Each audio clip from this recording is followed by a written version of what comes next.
Hello. Today I would like to share my insights of reading a book. This is an Indonesian book. The title is Islam and Lingkungan, or in English it is Islam and the Environment. And the writer is Quraish Shihab.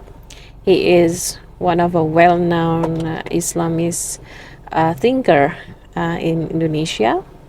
And I think this book is quite an intro to how Islam taught about the environment, and maybe there are a lot of some of English book as well who has discussed about it.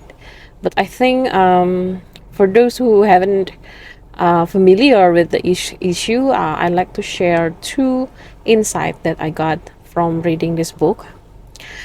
The first one is how in Islam, especially in the Quran, environment is being discussed. What is the position of environment in the Quran? Well, in this book, there are lots of verse in the Quran that actually discuss about the environment, whether it is the earth or the skies or the river, the oceans, as well as the universe. However, in my particular insight is on one word. I forgot the name in Arabic. I will put it later in here.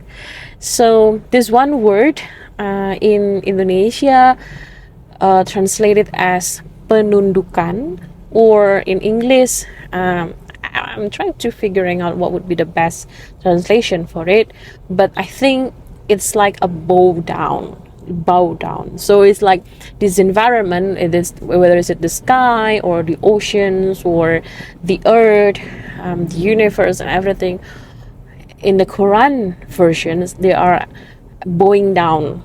They are making bow down by the God or Allah, in order to give appropriate environments for human to live. So I think this word has at least give me more insight on how actually in Islam the environment is seen as a living creatures, like the sky, the earth is actually not only an object, but they also have a soul. They also have we call it ruh, like a soul. They're living, and in that sense, I think it would be we can interpret that how in Islam they recognize the sky and the waters, the earth are actually as a living creature, and they also can react, can do actions, can respond to what the human are doing.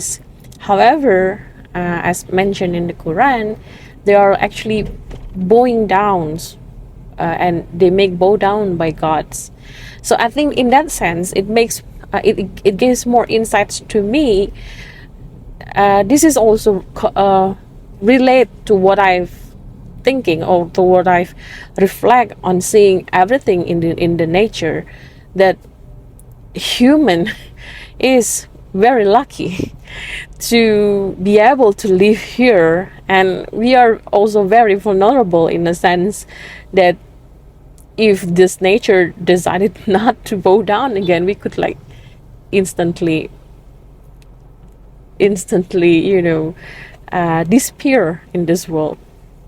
So that's my first insight. And the second insight is actually on how Islam discuss the relations between human and the nature. And there is in this book there is examples in this book discussing on the habit of Rasulullah, the Prophet Muhammad sallallahu alaihi wasallam. And in this book, It highlights one of the habits from the prophet, how he have this habit of giving name of his stuff, most of his stuff. So not only his sword or his horse, but also the mundane stuff, the mundane thing around his life, like his glass to drink, or his bowl to eat, or his toothbrush. He has name of all of this mundane stuff in his life. And for me, I think when we give names to things, to stuff around us, it's like we build sort of relations with this stuff. We give them name. It's like you have a pet and then you give the name of the pet, right? So we give also names for the stuff. So the prophet gave names to all his stuff. It's like he's building relationship. He's building friendship to his stuff, to his bowl, to his glass. I was like imagining maybe he talked to his bowl before he eats, for example. He could talk to his cup, for example, when he wants to drink. And I think in that sense there is a sentence in the book saying that, well, if we as a Muslim want to follow what our prophet has given an example, we could build relationship, we could also build friendship with all the stuff around us. And this stuff is also as a living creature, and they also long for friendship with humans. So this point has given me more in-depth insight in understanding nature is not only something bigger than us or bigger than human, but nature is also something mundane thing around us. Like now I'm driving and the stuff around me is my car, for example, or my phone that I used to record the video. And the question is it something, have I given name to my car, for example? Have I given name to my phone, for example? Have I built a good relationship with them? Have I really taken care of them? So that is one of a very in-depth reflections I got from this book. And actually it reminds me of a concept in science and technology studies about socio-technical assembly. Is in the way I understand it, as far as I understand it. Socio-technical assembly is an analysis where we recognize the existence of non-human object on our research, on the way we understand the world. And I think that is, resonate a lot with what Islam has taught about the nature, and also has taught about the human relation with nature.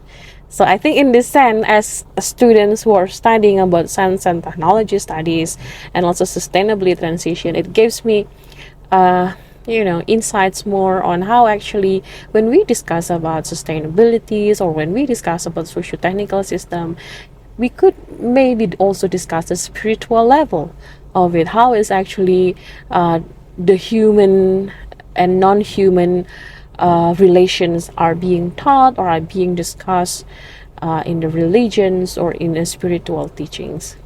So that's some thought that I want to share today. Thank you for listening.